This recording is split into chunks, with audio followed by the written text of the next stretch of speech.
സേമിയ ഉണ്ടെങ്കിൽ എളുപ്പത്തിൽ തയ്യാറാക്കിയെടുക്കാൻ പറ്റിയ നല്ല ടേസ്റ്റി ആയിട്ടുള്ള ഒരു സേമിയ കേസരിയുടെ റെസിപ്പി നോക്കാം. അതിനായി ഒരു പാൻ സ്റ്റൗവിലേക്ക് വെച്ച് ചൂടായി വരുമ്പോൾ അതിലേക്ക് 1 ടേബിൾ സ്പൂൺ നെയ്യ് ചേർത്ത് കൊടുക്കാം. നെയ്യ് നന്നായിട്ട് ഇനി ചൂടായി വന്നതിന് ശേഷം കുറച്ച് കാഷ്നട്ട് ചേർത്ത് നന്നായിട്ട് ഇനി ഒന്ന് ഫ്രൈ ചെയ്തിട്ട് എടുക്കണം.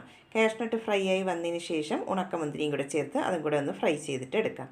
ഇത് രണ്ടും നന്നായിട്ട് ഇനി ഫ്രൈ ആയി വന്നിട്ടുണ്ട്. അത് നമുക്ക് പാനിൽ നിന്നും ഒരു ബൗളിലേക്ക് മാറ്റി കൊടുക്കാം. ഇനി നമുക്ക് അതേ നെയ്യിലേക്ക് തന്നെ 1 കപ്പ് സേമിയയാണ് എടുത്തിട്ടുള്ളത്. അത് നമുക്ക് അതിലേക്ക് ചേർത്ത് കൊടുക്കാം.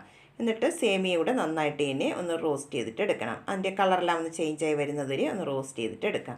ഇതിപ്പോൾ കളറെല്ലാം ഒന്ന് ചേഞ്ചായി വന്നിട്ടുണ്ട്. ഇത്രയും മതിയാകും. ഇനി നമുക്കത് വേകാൻ ആവശ്യമായിട്ടുള്ള വെള്ളം അതിലേക്ക് ഒഴിച്ചു കൊടുക്കാം.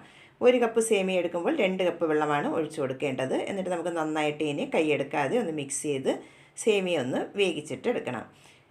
ഇതിപ്പോൾ നന്നായിട്ട് ഇനി സേമിയ ഒന്ന് കുക്കായി വന്നിട്ടുണ്ട്. ഇത്രയും മതിയാകും. ഇനി നമുക്കിതിലേക്ക് ചേർത്ത് കൊടുക്കേണ്ടത് ചവ്വരിയാണ്. ഞാനിപ്പോൾ ഒരു 1/2 കപ്പ് ചവ്വരി നന്നായിട്ട് വേവിച്ചെടുത്തതിന് ശേഷം അതിൻ്റെ വെള്ളമെല്ലാം ഒന്ന് മാറ്റിയെടുത്തിട്ടുള്ളതാണ്. അതും കൂടെ അതിലേക്ക് ചേർത്ത് കൊടുക്കാം. എന്നിട്ട് നമുക്ക് നന്നായിട്ട് ഇനി ആ കട്ടകളെല്ലാം ഒന്ന് ഉടച്ച് നന്നായിട്ട് ഇതൊന്ന് മിക്സ് ചെയ്തിട്ട് എടുക്കണം.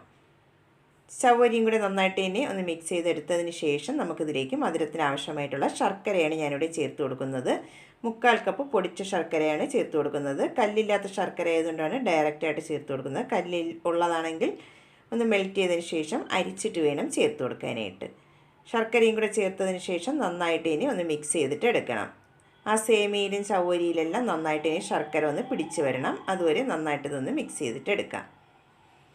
ഇതിപ്പോൾ ആ സേമിയയിലും ചവ്വരിയിലൊക്കെ നന്നായിട്ട് ഇനി ശർക്കരയെല്ലാം ഒന്ന് പിടിച്ച് ശർക്കരയെല്ലാം നന്നായിട്ട് മെൽറ്റായി വന്നിട്ടുണ്ട്. ഈ സമയമാകുമ്പോൾ നമുക്കിതിലേക്ക് നല്ലൊരു ഫ്ലേവറിനായിട്ട് ഒരു 1/2 ടീസ്പൂൺ ഏലക്കാപ്പൊടിയും കൂടെ ചേർത്ത് കൊടുക്കുന്നുണ്ട്. മധുരം ഒന്ന് ബാലൻസ് ചെയ്യാനായിട്ട് ഒരു പിഞ്ച് ഉപ്പും കൂടെ ചേർത്ത് കൊടുക്കാം. എന്നിട്ട് വീണ്ടും നന്നായിട്ട് ഇനി ഒന്ന് മിക്സ് ചെയ്ത് ഈ പാനിൽ നിന്നെല്ലാം ഒന്ന് വിട്ട് വരുന്ന പാകമാകണം.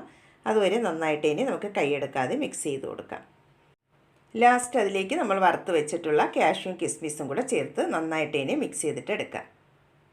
ഇതിപ്പോൾ പാനിൽ നിന്നെല്ലാം ഒന്ന് വിട്ട് വരുന്ന പാകമായിട്ടുണ്ട്. ഇത്രയും മതിയാകും. ഇനി നമ്മൾ ഏത് പ്ലേറ്റിലാണോ ഇത് സെറ്റ് ചെയ്യുന്നത് അതിലേക്ക് ചൂടോടുകൂടി തന്നെ നമുക്കിത് മാറ്റി കൊടുക്കാം.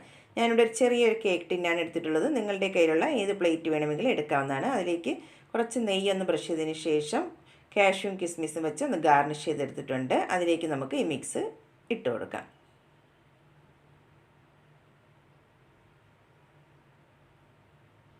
മിക്സ് ഫുള്ളായിട്ടും അതിലേക്ക് ചേർത്തതിന് ശേഷം നന്നായിട്ട് ഇനി ഒരു സ്പാച്ചിലയോ സ്പൂണോ കൊണ്ട് നന്നായിട്ടൊന്ന് പ്രസ് ചെയ്ത് ഇതൊന്ന് ലെവൽ ചെയ്തെടുക്കാം.